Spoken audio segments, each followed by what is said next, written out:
우리 한민족의 고대 국가, 황국, 신시배달, 단군조선. 이들 국가는 우주변화 원리의 35제 사상을 기초로 한 통치 조직을 가지고 있었다.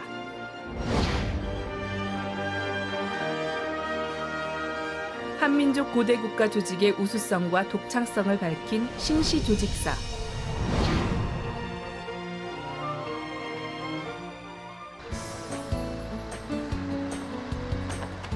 현대 경영학을 전공한 신시조직사의 저자 이강식 교수.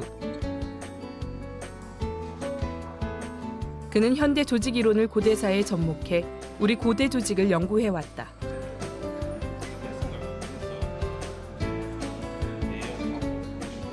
이강식 교수는 신시조직사를 통해 엄격한 문헌고증과 사료 연구로 우리 고대 국가 조직의 우수성과 독창성을 밝히고 있다.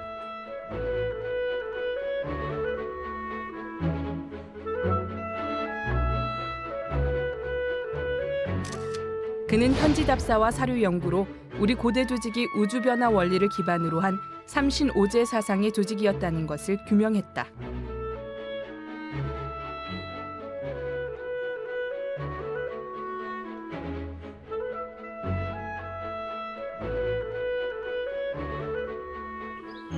우리 고대 국가인 황국, 신시배달, 단군조선의 조직 해석과 고대 조직사를 현대 조직론적인 새로운 시각으로 제시한 이강식 교수.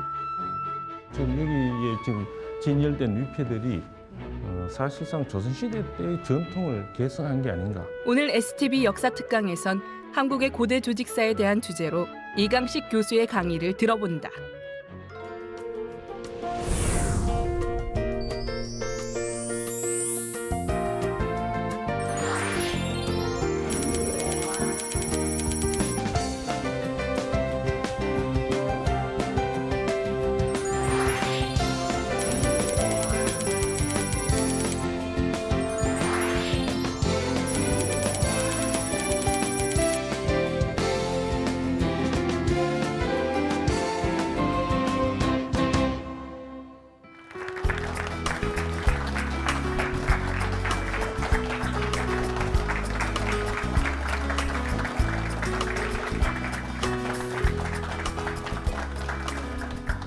네, 안녕하십니까.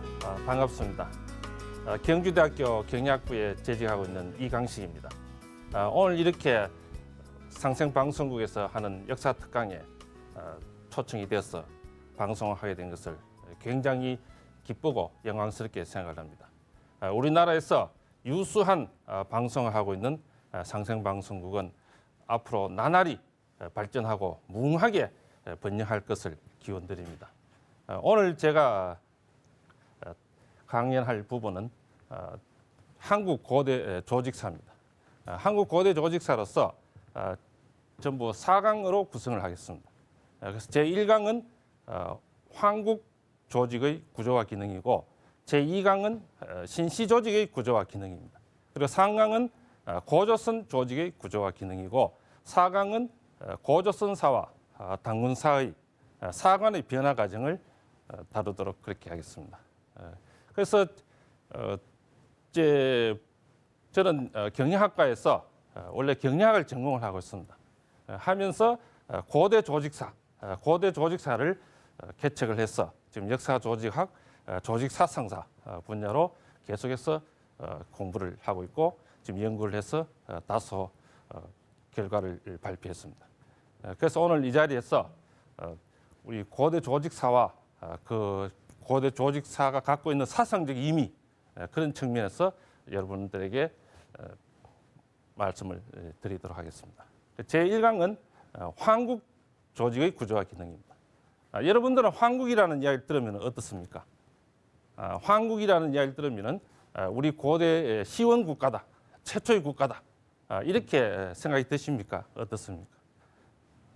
그래서 그 기록상에는 황국이 우리 고대 최초의 국가로 기록이 되어 있습니다. 그래서나 현재 그게 분명하게 명확하게 역사로 편수가 되지 않아 있는 감이 있습니다. 그래서 그 부분을 조금 설명을 드리고자 합니다. 그래서 제1강에서 우리가 봐야 될 부분은 바로 이제 황국에 관한 기록입니다. 황국에 관한 기록은 거기 이제 삼국 유사 삼국 유사의 그 고판본 고판본에서는 그 석유 황국으로 나와 있습니다. 바로 이 부분이죠. 그래서 이 글자가 최초의 삼국 유사의 고판본에 기록이 되어 있는 석유 황국입니다. 황국인데 이 글자가 이제 국자냐 아니면은 다른 글자냐 하는 약간의 의문은 있을 수가 있습니다. 그래서 그 의문이 어디서 풀렸냐 하면은 요 삼국 유사를 다시 찍어넣은 것이 보통 우리가 지금 현재 통행본으로 많이 보고 있는 삼국 유사 정덕본입니다.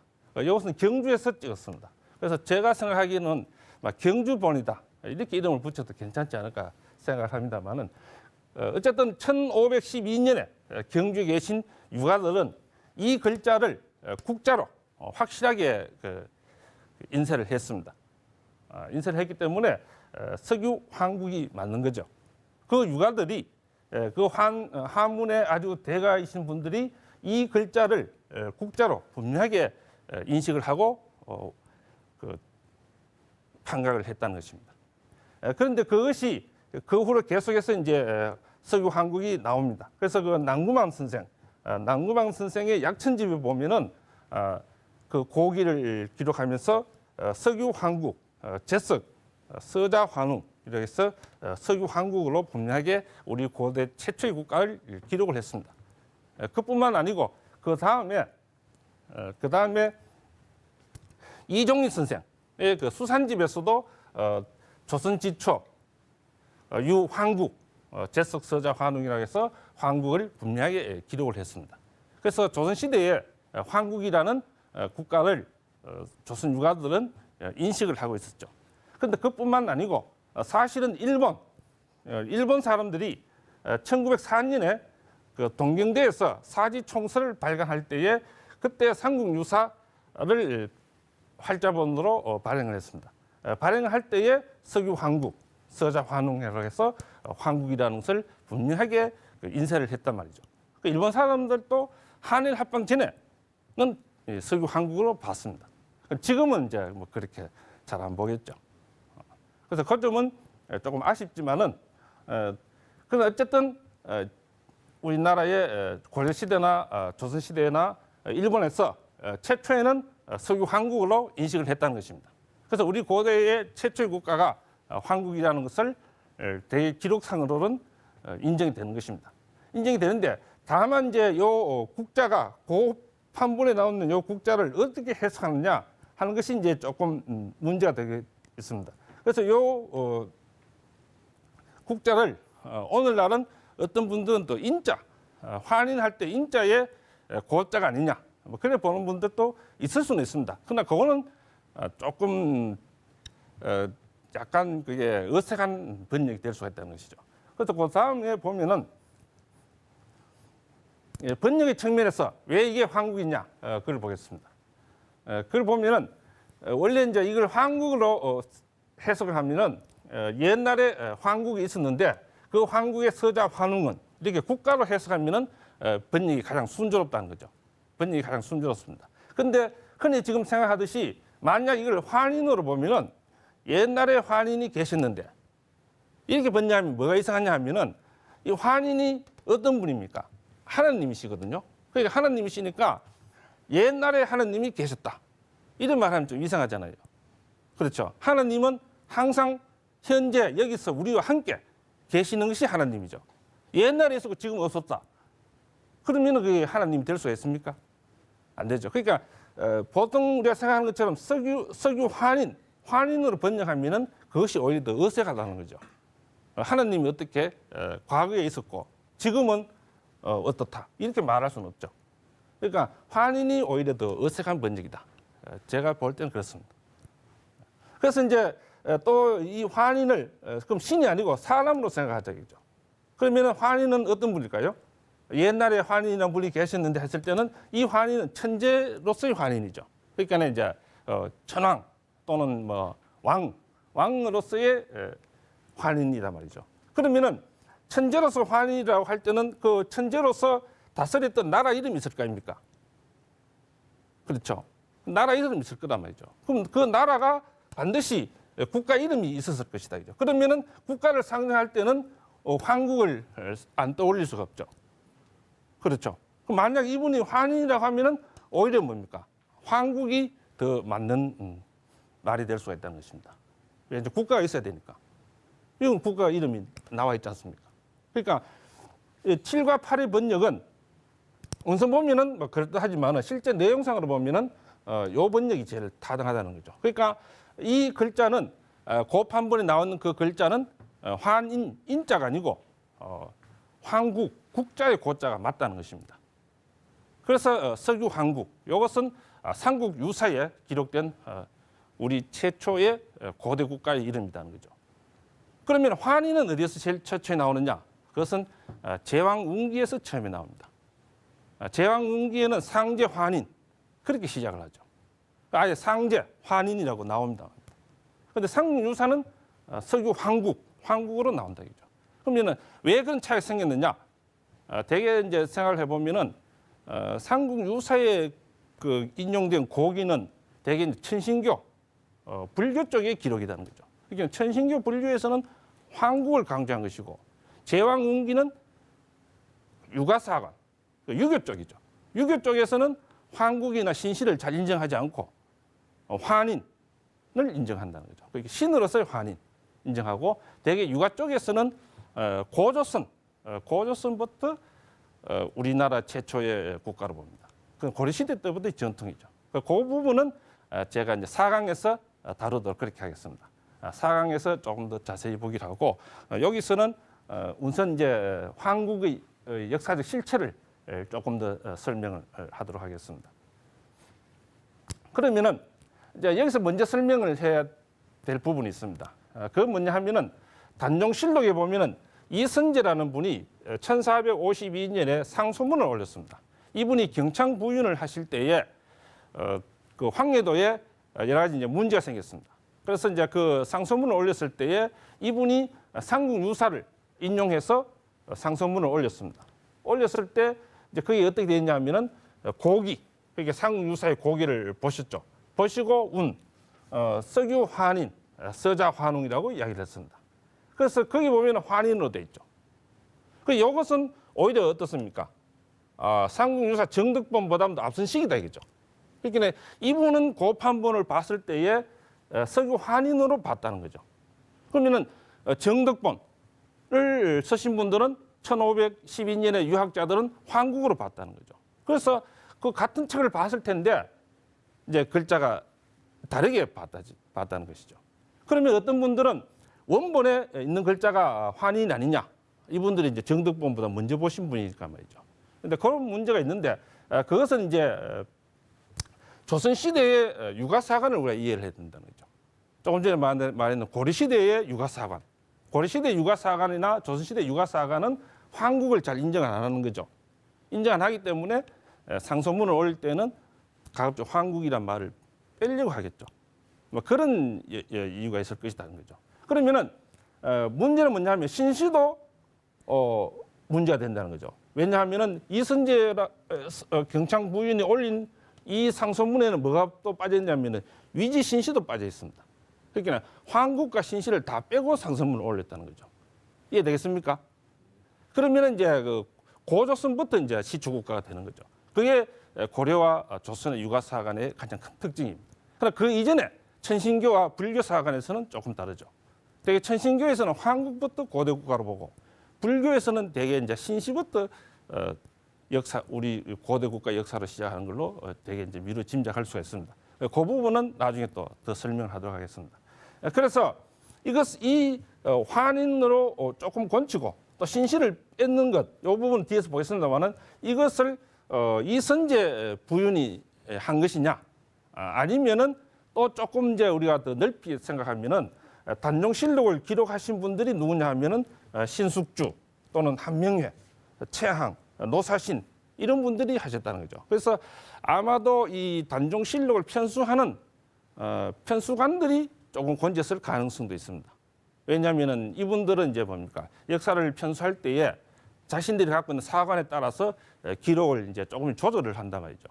그래서 오히려 이 그 단종실록의 편수관들이 조금 이제 이것을 수정한 것이 아니냐. 그때는 언제냐면 대개 이제 추정인데 1469년으로 봅니다. 1469년에 단종실록을 편수할 때에 편수관들이 권쳤느냐, 아니면은 이선제 부윤이 상서문을 올릴 때 권쳤느냐, 그 두 가지 문제는 생각할 수는 있습니다. 그러나 이것은 여기 환인이 됐다고 해서 반드시 그 글자를 환인으로 볼 수 있느냐 하는 것은 조금 별개의 문제라는 거죠. 그래서 그 점을 먼저 좀 설명을 드리도록 그렇게 하겠습니다. 그래서 이제 한국의 역사적 실체에서 기록은 분명하다는 거죠. 기록은 그 글자를 국자로 보는 것이 가장 분명하고 한국으로 보고 우리 고대사를 한국 신시 고조선으로 편수하는 것이 가장 타당하다. 그렇게 보고 있습니다. 그런데 그러면은 역사라는 건 또 연대가 중요하죠. 그 연대를 언제로 보느냐 하면은 그 부분도 이제 우리 기록에는 잘 나와 있습니다. 환당 고기에 보면은 석유 한국 초환인 거우 천산 전 7세 역 3,301년 호괄 63,182년으로 나와 있습니다. 그러니까 한국의 영년이 3,301년이라는 거죠. 그 연대가 왜 타당하냐면은 건국이 약 1만 년의 역사를 가진다는 거죠. 그러면 인류 문화사와 비교적 일치할 수가 있습니다. 그럼 인류의 문화사에서는 어떤 문제가 발생하느냐, 약 1만 년 전에 어떤 일이 있었는가 하는 것을 보면은 대개 이제 그때는 1만 년 전을 대개 이제 고고 인류학이라든지 문화 인류학에서는 인류 역사상 최초의 농업혁명이 일어났다고 보는 것입니다.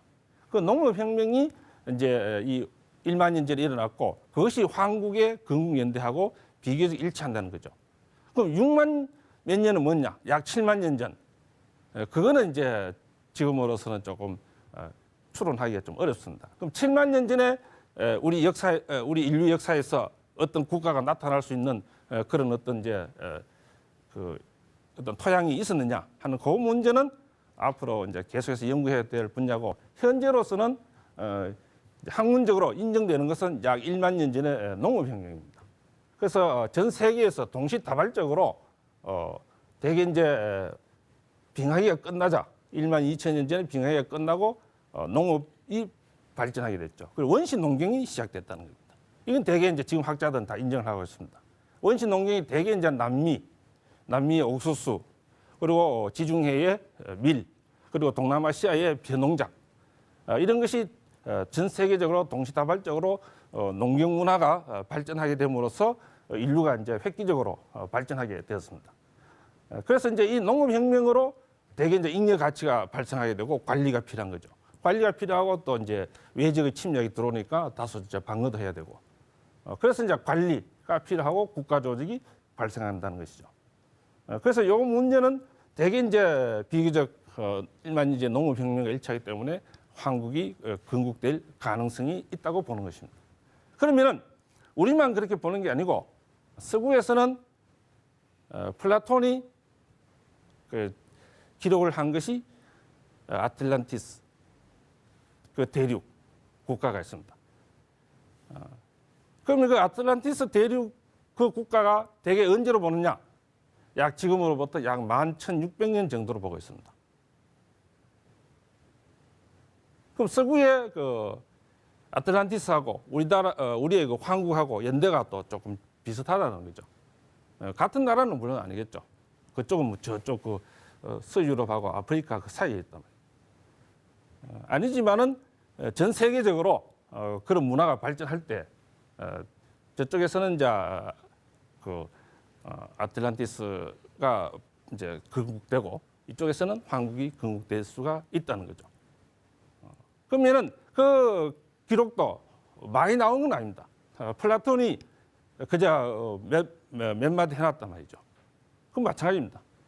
근데 그걸 지금 오늘날 많은 이제 그 고고학자들이 그 나라를 찾으려고 지금 바닷속을 뒤지고 있습니다. 발굴을 하고 굉장히 지금 노력을 하고 있습니다.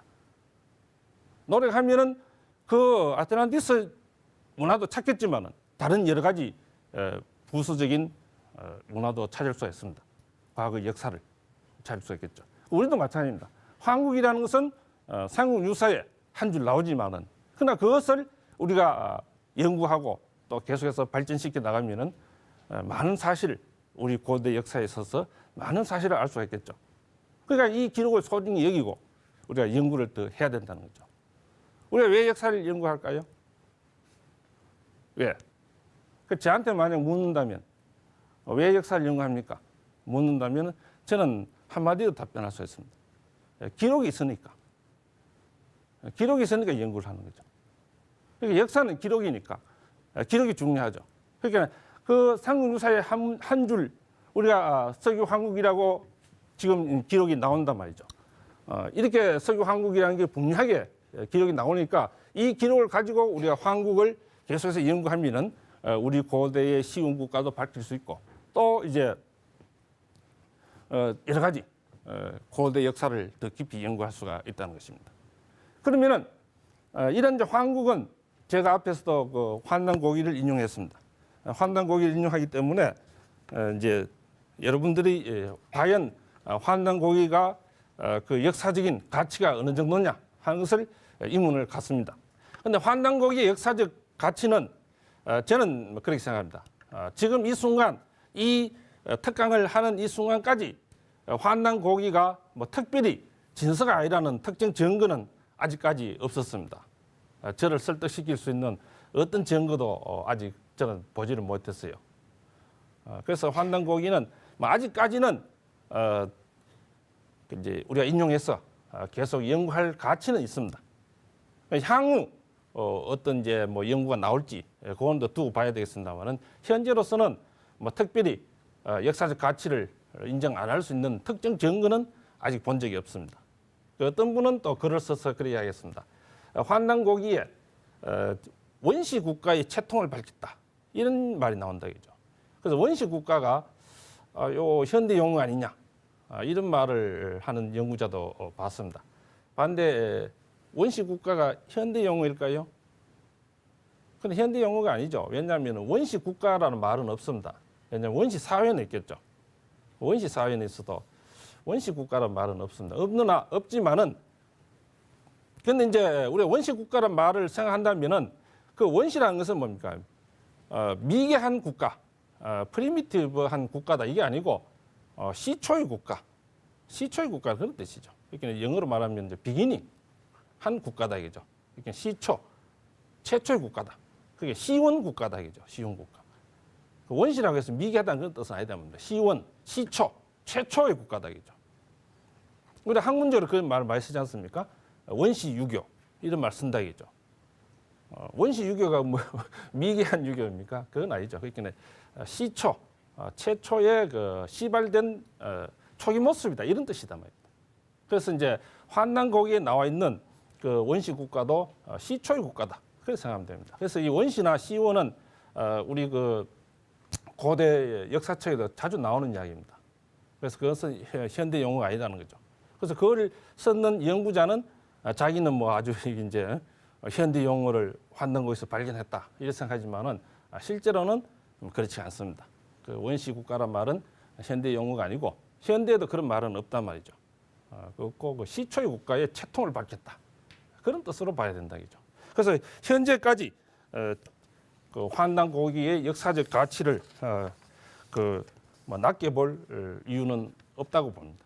그래서 이제 다소 우리가 연구를 하지만은 그렇다고 해서 황국이 아주 뭐 초고대 국가로서 뭐 아주 그런 아주 뭐 문명 문화가 뭐 아주 뭐 아틀란티스처럼 우리 발달한 그런 나라냐 하는 그런 측면은 앞으로 더 연구를 해봐야 되겠습니다만은 그러나 이제 시원 국가니까 시원 국가의 측면에서 봐야 되겠죠. 만 년 전에 국가가 있었다고 해서 뭐 그것이 뭐 아주 초고대 문명으로 생각하는 것은 조금 이제 현재로서는 조금 뭐 상정하기는 좀 어렵다는 겁니다. 그래서 이제 그런 측면에서 우리 앞으로 황국을 계속 연구를 한다면은 좋은 결과를 얻을 수 있을 걸로 보겠습니다. 그다음에 이제 황국의 의미겠죠. 황국은 어떤 뜻일까요? 그거는 이제 뭐 글자에 나와 있는 그대로 환한 나라다 이죠. 환한 나라, 밝은 나라, 그리고 뭐 흰 나라, 밝고 하얀, 투명하고 깨끗하고 순결하고 순백한 나라다. 왜냐? 하늘에서 천재가 내려오셔가지고 다스리는 이화된 세계다. 그러니까 아주 밝고 투명하고 공정한 나라다. 그런 뜻이겠죠. 그러니까 다르게 말하면 또 이제 한국은 하늘나라다. 하늘나라니까 이제 천국이다. 천국이 하늘에 있는데 그 하늘에 있는 천국을 이 땅에 이제 구현한 거죠. 이 땅에 하늘의 천국을 구현한 그런 황국이라는 거죠. 그래서 다리에 보면 또 광명이다. 광명의 나라, 빛의 나라다. 밝은 나라다. 이런 뜻을 가지고 있습니다. 그럼 우리가 역사적으로 이런 이제 황국의 의미를 계승한 나라로 보면은 역시 이제 배달이죠. 배달. 배달이 이제 밝은, 밝다. 그런 뜻이겠죠. 신시. 조선도 마찬가지죠. 아침이 선명한 나라, 아침이 밝은 나라, 아침이 밝아오는 나라. 당국 역시 마찬가지죠. 박달나무 단자니까 밝은 나라. 삼한, 한이죠. 그래서 황국의 한자도 발음을 한으로 하는 때가 있습니다. 그 기록에도 나와 있습니다. 한으로 할 때가 있으니까 삼한도 이제 삼한을 계승한 나라고 이 한이 간이나 칸의 뜻도 가질 수가 있다는 거죠. 그다음에 발해, 발해도 이제 밝은 그런 뜻이겠죠. 발해에 또 환주가 있었습니다. 환주. 환주가 발해에 있었는데 그 환주가 지금 뭐가 되어 있습니까? 지금 중국의 이제 환인, 지금 중국의 환인현이 발해의 그 환주입니다. 그래서 그 황국을 계속 계승해서 그 이름들이 계속 나타나고 있다 이죠. 그럼 신라도 마찬가지입니다. 신라를 보통 우리가 이제 새 신자, 새로운 나라다 그래 볼 수 있지만은 국외음화적인 관점에서 보면은 원래는 흰나라에서 시라로 바뀌었을 가능성이 있습니다. 국외음화가 된다 이죠. 이해되겠습니까? 그래서 이제 원래는 시다. 그래서 그 한자를 신라로 찾아했을 가능성도 있다 이죠. 그 흰백자를 시라라고 발음하는 나라도 있습니다. 있으니까 그렇게도 볼 수가 있죠. 그래서 신라도 흰나라라고 본다면은 황국의라는 이름을 계승했을 가능성이 있다는 겁니다. 그다음에 이제 환운을 볼 때 환인도 같은 맥락에서 환웅이나 당군 또는 박역거세 거스간 또는 동명성제 등의 칭호로 계승이 됐다고 볼 수 있습니다. 특히 이제 박역거세 거스간은 그 뜻이 광명이세란 뜻입니다. 광명이세. 그러니까 그 우리 발음으로는 이제 붉은애가 이제 밝은 누리란 뜻이다 이죠. 그게 이제 광명이세, 빛의 밝음으로 세상을 다스린다 그런 뜻이다 이죠. 동명성왕은 뭐 다 이해하시겠죠. 동쪽의 밝음으로 세상을 다스리는 성스러운 황제다. 동명성제다 이죠. 그래서 황국이 그런 뜻을 가지고 있고 그렇게 계승되어 나왔고 그래서 이제 오늘날 우리 한국이 현재 이제 황국을 계승해서 존속되고 있는 국가다. 그래 볼 수가 있습니다. 현재 많은 그 황국을 계승한 국가가 있었는데 현재로서는 우리 대한민국이 황국을 계승해서 국가를 계속 발전시키고 있는 유일한 나라가 아니겠느냐 그렇게 생각을 하고 있습니다. 그런데 이제 우리가 역사적으로 보면은 험륜, 이렇게 주 시대의 흉노를 험륜이라고 불렀죠.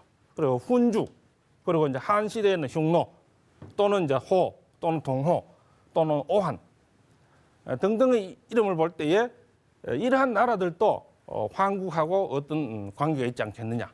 이게 황국의 국가 이름을 계속해서 이어온 나라가 아니겠느냐. 그렇게 생각을 한단 말이죠. 근데 지금은 이제 다 없어졌죠. 특히 이제 4세기 중반에 유럽에 나타났던 훈족, 훈족도 마찬가지입니다. 훈족도 환족, 그러니까 환국에서 계속해서 이제 그 갈래가 내려가는 나라가 아니겠느냐 이렇게 생각을 합니다만은 그러나 이제 이 문제들은 앞으로 더 이제 연구를 해봐야 됩니다.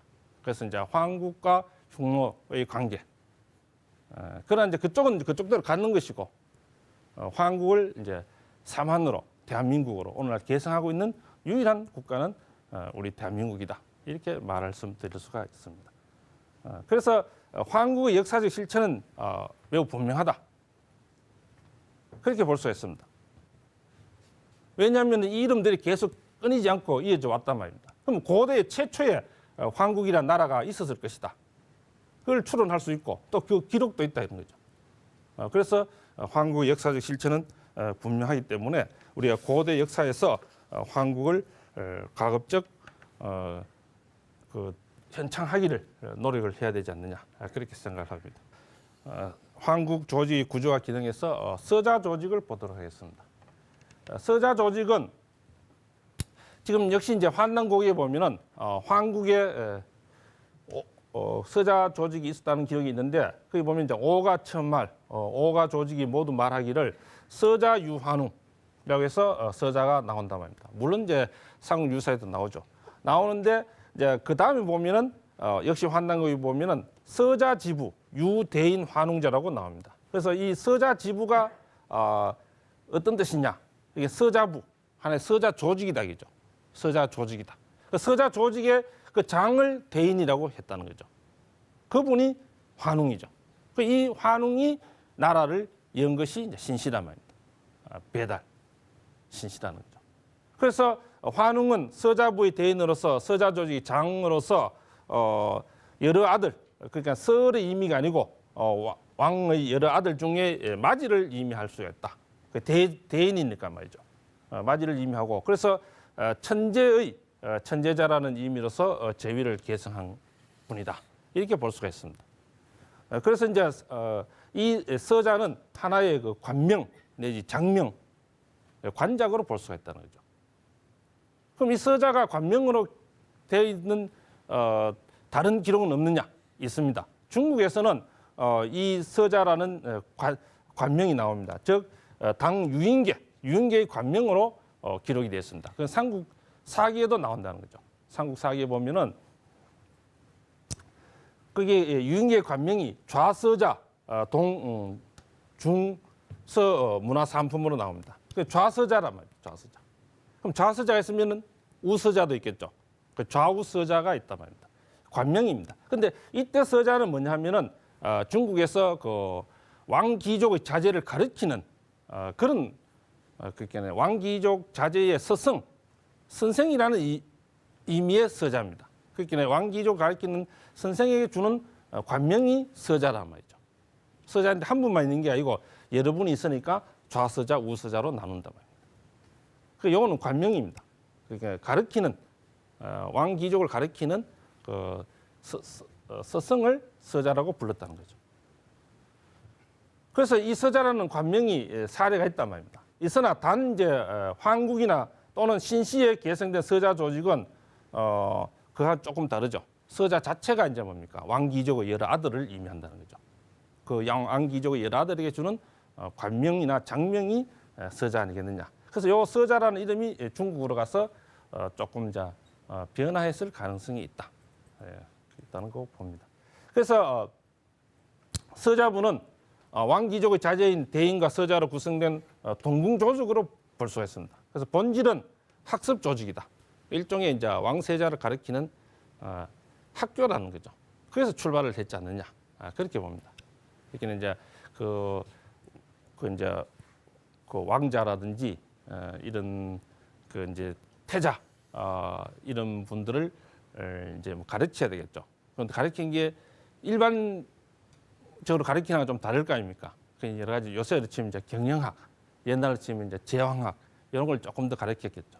가르쳤는데 이런 조직이 후대에서도 우리가 나타난다고 볼 수 있는데 그게 이제 신라의 화랑 조직입니다. 화랑 조직이 원래는 이제 뭡니까? 신라에서 왕귀족을 가르치는 학습 조직으로 출발했을 것이다. 그렇게 제가 보고 있습니다.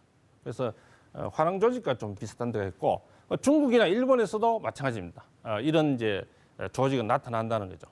나타나기 때문에 서자부를 단순히 그저 뭐 여러 아들이다 이렇게 보지 말고 관명으로 보면은 여러 가지 잘 해석을 잘 할 수가 있습니다. 그래서 이제 그 장이 대인이고 이 대인이 향후 이제 제위를 계승하는 그런 황국의 고유한 교육 조직으로 볼 수가 있다는 거예요. 그러면은 황국 조직은 이제 최초의 이제 서자 조직을 봤고 그 다음에 이제 오가 조직을 보겠습니다. 자, 황국에는 오가 조직이 있었는데 그게 뭐냐면 황국지말, 오가처말 이렇게 해서 오가가 모두 말했다. 그런데 이제 이 오가의 내용은 지금 기록이 없습니다. 구체적으로 어떤 분들이 오가를 했다 하는 그건 없습니다. 없고 또 그다음에 황국의 환인이 오사를 주관하고 다스렸다 하는 기록도 있습니다. 그래서 오가, 오사가 황국에 있었다는 것은 기록이 나옵니다. 나오는데 그 구체적인 내용은 안 나옵니다. 안 나오니까 이제 환난 고기에 신시사에서 이 오가와 오사를 이제 그 뭐라 그럴까요? 차용한다 할까? 빌려온다는 거죠. 빌려와서 보면은 이제 그 신시의 오가가 우가 주고, 마가 주명, 구가 주형, 저가 주병, 양가 주선학입니다. 그래서 앞부분이 오가고 뒷부분이 이제 오사닥이죠. 오가, 오사가 나옵니다. 그래서 이걸 가지고 이제 황국을 이제 우리가 추정하는 수밖에 없습니다. 그러면은 이제 오가 조직의 구조와 기능을 보도록 하겠습니다. 그래서 하나의 조직이 그 하위 단위가 오로 분화된 최초의 조직이 황국의 오가 조직으로 볼 수가 있습니다. 그러면은 왜 오로 분화되느냐 하는 그게 이제 상당히 궁금한 문제가 되겠습니다. 왜 2가 아니고 4가 아니고 8이 아니고 왜 하필 5냐 하는 그런 문제는 있는데 그거는 지금 제가 말씀드리기는 어렵습니다. 왜냐하면 그거는 이쪽 학문의 차원이 아니고 저쪽 피안의 차원이다 이죠. 그래서 학문하는 입장에서는 구학자입니다. 있는 기록을 가지고 오로 분화됐으니까 분화가 됐고 그 원인이 뭐냐 하는 것을 이유가 뭐냐 하는 것을 추정하는 것이고 실제 그 원인을 아시는 분은 저쪽에 있다 이죠. 피안의 세계에 있습니다. 그분들은 심학자들이죠. 그걸 연구하시는 분들은 심학자고 저 같은 사람은 이제 구학자이기 때문에 왜 오로 분화되었느냐 하는 그 이유 자체를 알기는 좀 어렵고 다만 이제 추론할 수는 있다는 거죠. 추론할 수는 있습니다. 그래서 그걸 아는 것은 이제 심학자가 해결해야 될 과제입니다. 그래서 우리는 이제 구학자니까 이 기록을 가지고 연구를 한다 이죠. 그래서 구학자도 어렵습니다. 심학자도 물론 어렵지만은 구학자도 굉장히 어렵죠. 그러면은 왜 오로 분화됐을까? 그래서 이제 제가 추론해 보기는 이것은 이제 농경문화하고 관계가 있다 이죠. 농경문화가 최초에 해가 동쪽에서 뜨겠죠. 동쪽에서 떠서 남쪽에서 비추다가 서쪽으로 지고 밤이 된다 이죠. 그러면은 벌써 4, 5가 나오지 않습니까? 숫자가. 그다음에 농경문화가 뭐가 중요하겠습니까? 계절이죠. 그럼 시간이 봄, 여름, 가을, 겨울, 그리고 중하 5가지로 분화가 되죠. 그렇죠. 그러니까 이 5가지 분화라는 것은 농사와 관계가 됐기 때문에 농업 문명과 함께 이런 이제 시간, 공간 그리고 인간의 행동이 오로 분화가 되는 것을 관찰했다는 거죠. 관찰했기 때문에 그 관찰된 바에 따라서 그것이 우주론을 형성을 했다는 것입니다.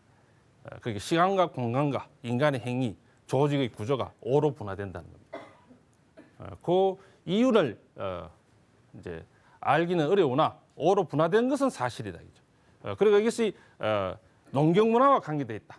그렇게 이제 제가 추론을 하겠습니다. 그래서 그 사상적 배경은 역시 이제 오제 사상이다 이죠. 그러면은 오가 조직이 오제 사상을 형성했느냐, 아니면은 오제 사상이 오가 조직을 형성했느냐, 그 선후는 뭐라고 말씀드리기는 어렵습니다. 차차차차 이제 발전되어 온 거죠. 온 것은 사실인데 이 오라는 숫자가 그리고 이 오제 사상이 우주론이라는 것은 사실입니다. 세상 우주 만물이 오로 분화된다는 거죠. 그것은 우리가 관찰을 한 바에 따라서 사실상 인정을 할 수가 있다는 겁니다. 그럼 5로 분화되기 전에는 어떻게 분화되느냐? 오늘 이제 3으로 분화된다는 거죠. 그래서 1, 3, 5로 분화됩니다. 그래서 3으로 분화된 것은 신시사에서 나타납니다. 그래서 그 문제는 뒤에서 다시 보기도 하고 여기서는 5로 분화된 것을 보도록 하겠습니다.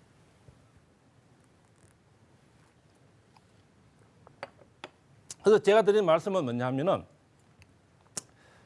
결국 이제 이 5로 분화되는 것이 우주론을 형성했고 결국은 이 우주론에서 5로 분화돼 나왔다. 이래 볼 수가 있습니다. 그럼 우주론을 왜 5로 분화된 것을 만들었느냐? 그것은 저쪽 세계에 계신 분이 만들었다 이죠.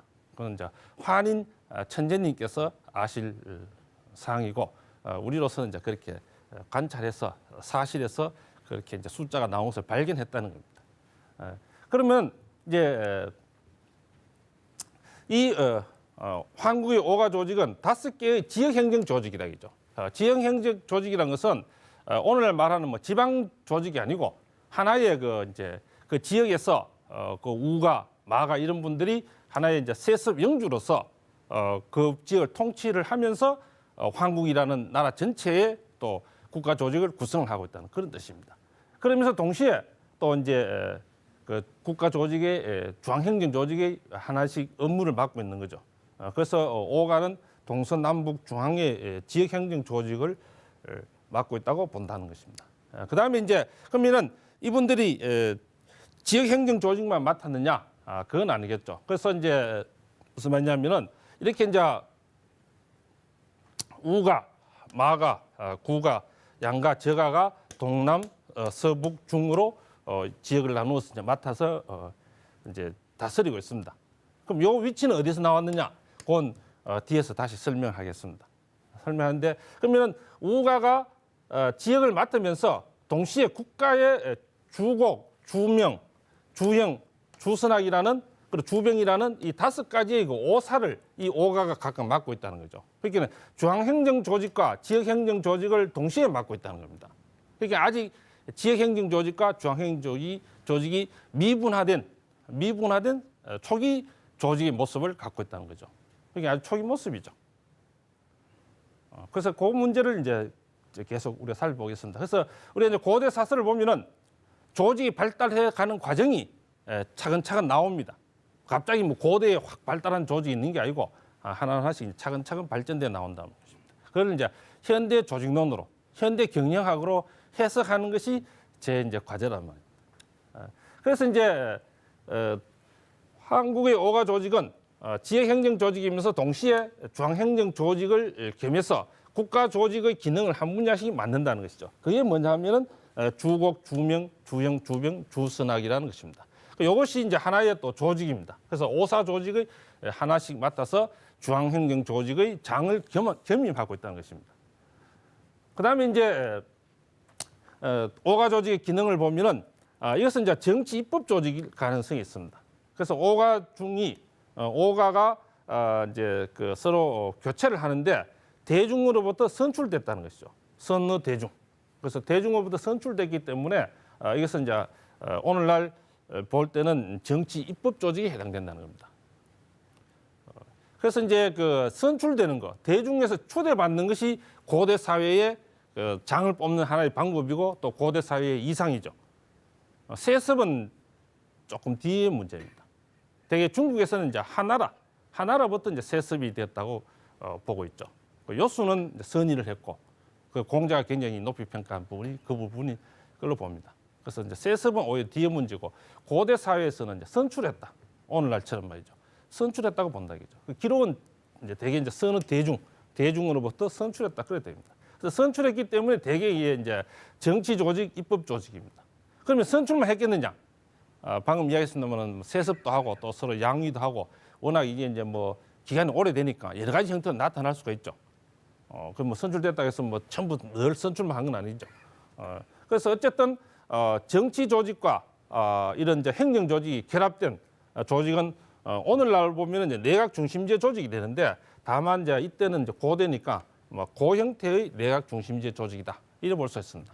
지금 내각 중심제 조직이라는 건 뭡니까? 국회의원을 뽑아서 그분이 뭡니까? 국가의 그 장관 역할을 하죠. 장관역을 맡는다겠죠. 그게 이제 내각 중심제라는 겁니다. 여기도 마찬가지입니다. 그래서 오가가 지역 행정 조직을 맡으면서 선출되면서 중앙 행정 조직의 한 분야씩을 맡아 있다는 거죠. 그래서 그것을 특별히 강조해서 고형태의 내각 중심제 조직이다. 그래 볼 수가 있습니다. 또 오가 조직은 다르게 보면은 이제 그 가문 조직이다. 그렇게 볼 수가 있습니다. 즉 하나의 가문이 세습해서 계속 내려갈 수도 있다는 거죠. 그러니까 가문 조직으로 세습된 형태로 본다면은 그것은 이제 고형태의 그 봉건제도.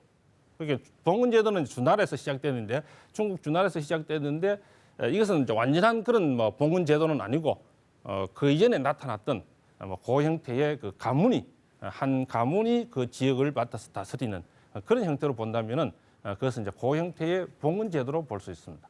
그래서 그 다음에 이제 볼 수 있는 것은 황국의 오가 조직은 이제 군사 조직이다. 그래서 이제 그 황국사에서 직접 기록은 나타나지는 않지만 대개 이제 고구려라든지 신라의 그 육부 조직 또는 오부 조직의 형태로 보면은 군사 기능을 했을 것이다. 각 오가들이 군대를 가지고 이제 자신들의 어떤 그 권력을 가졌을 것이다. 그렇게 추론할 수가 있습니다. 따라서 지금 이제 오가 조직을 보면은 아주 고형태의 그 미분화된 조직 단계인데, 그러면은 오가들은 자 오늘날 보면 이제 도지사, 그 지역을 맡아서 다스리는 도지사이면서 중앙행정 장관을 겸임하면서 또 입법 정치 조직인 국회의원, 그리고 또 군대를 거느리는 군대 조직의 장, 그리고 또 동시에 뭡니까 하나의 가문 조직을 거느리는 가문 조직의 그 문장의 역할을 했을 것이다. 그렇게 본다 이거죠. 그래서 이 오가 조직이 고대 형태에서 나타나는 최초의 국가 조직으로서 상당히 이제 연구할 그 흥미 있는 그런 조직입니다. 아주 그 원형적인 측면을 갖고 있죠. 국가 조직이 가장 원형적인 측면을 갖고 있습니다. 그래서 이것을 이제 조금 이제 나타내 보면은 이제 이렇게 볼 수가 있습니다. 오가 조직은 최소 기본이 이제 지역행정 조직의 오가이면서 그다음에 이제 중앙행정 조직의 오사를 맡고 있고, 그다음에 이제 정치 입법을 맡고 있는 그런 이제 대체로 요새로 치면 이제 입법부의 그 구성원을 이루는 국회의원의 역할을 또 하고, 그다음에 군사를 맡아서 하는 군사 조직도 맡아 있고, 그다음에 하나 더 넣는다면은 조금 전에 말씀드린 그 가문 조직, 고형태의 봉건 제도로 볼 수 있는 지역의 영주로서 세습에서 자기 가문을 형성하는 그런 가문 조직의 구조로 볼 수가 있습니다. 그래서 이제 이러한 오가 조직은 복합적인 조직이다. 복합적인 구조를 가지고 있다. 그렇게 볼 수가 있습니다. 그럼 여기서 잠깐 이제 그 황국 조직의 그 조직 이념, 조직 사상 이것을 보면은 역시 이제 그 황국 조직의 조직 사상, 조직 이념, 조직 철학은 홍익 인간으로 볼 수가 있습니다. 보통 우리가 이제 당군 왕금께서 홍익 인간을 하셨다. 보통 이제 지금 그렇게 생각을 하고 있죠. 그러나 우리가 이제 삼국유사의 그 고기 원문을 보면은 그게 아니고 환인 천재께서 뭡니까? 환웅 천왕에게 홍익 인간하라. 그래서 그 환웅 천왕을 파견하셨단 말이죠. 그러니까 홍익 인간의 그 사상은 환인 천재에서 나온 겁니다. 그 기록에 보면 분명히 그렇게 돼 있죠. 가히 홍익 인간이라. 그래서 환웅 천왕을 견왕이지하라. 그러니까 파견했다는 거죠. 어디에? 인세에. 인간 세상에 자신의 아들을 보내셔가지고 그 인간 세상을 이지하라. 그래서 가서 다스려라. 다스리는데 그냥 다스리는 게 아니고 뭡니까? 그 치지가 아니고 다스려라. 이게 아니고 이지하라. 그 이화 세계로 만들어라. 그게 뭡니까? 올바른 세계로 만들어라. 올바르게 다스려라. 올바른 세계를 만들어라. 그게 이제 견왕이지단 말이죠. 오늘날 경영학에서도 마찬가지입니다. 그러니까 널리 인간 세상을 이롭게 하고 널리 인간 세상을 올바르게 하는 것이 경영학 또는 조직의 이념이 돼야 된다는 거죠. 그것은 황국, 환인 천재에서 나온 것이다. 홍익 인간. 그 개념을 우리가 이해를 해야 되겠습니다. 그러면은 세상에 머물면서 이 세상을 올바른 세상으로 만드신 분은 누굽니까? 환웅 천왕이시죠. 환웅 천왕은 이제 사기 천하, 천하의 뜻을 두고 탕구 인세, 인간 세상을 구하고, 그다음에 뭡니까? 제세 이화. 이 세상에 머물면서 이 세상을 올바른 세계로 만드신 분은 환웅 천왕이시고, 그 사상을 주신 분은 환인 천재시다이죠. 그 두 분의 사상을 계승한 분이 당군 왕금이시죠. 그러니까 당군 왕금께서 홍익 인간 하셨다 해도 뭐 그 틀린 말은 아니죠. 맞죠. 맞고 또 하셨지만은 이제 그 근원은 어디에 있습니까? 황국의 환인 천재에게 있다는 거죠. 홍익 인간의 개념이. 그래서 황국의 조직 사상은 홍익 인간, 견왕이지, 널리 인간 세상을 이롭게 하고 널리 인간 세상을 올바른 세계로 만들어라. 그 두 가지를 우리가 이제 조직 이념으로 말씀드릴 수가 있습니다. 이것은 이제 현대에서도 우리가 꼭 알아둬야 된다겠죠. 그래서 홍익인간 견항이지 이것은 경영학에서도 아주 요긴한 이제 덕목이 될 수가 있습니다. 그러면 이제 황국 조직도를 보겠습니다.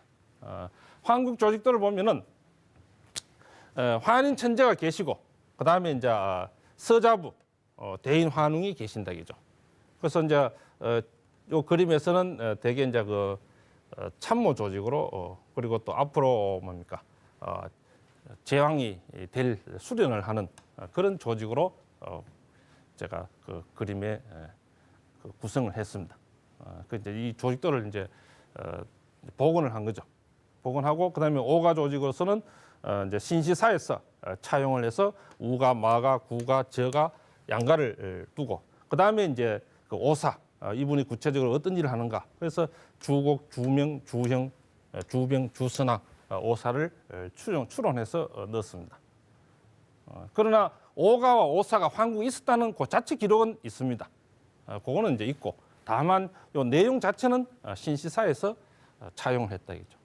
그러면 이런 조직 구조의 특징은 뭐냐면은 오가 조직에 대해서 제가 좀 설명했습니다만은 대개 이런 이제 기능들이 복합적으로 나타난다겠죠. 복합된 조직이고 기능이 분화가 안 됐다는 거죠. 분화가 안 되고 그 대신 뭡니까? 이런 서자부라든지 이런 이제 환인 천재라든지 이런 단계가 두 단계 내지 세 단계로 나눠진다는 거죠. 그러니까 이제 수직적인 분화가 일어나고 있다는 겁니다.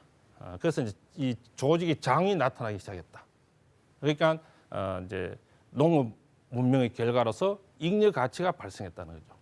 잉여 가치가 발생하면서 관리하는 조직이 필요하다는 거죠.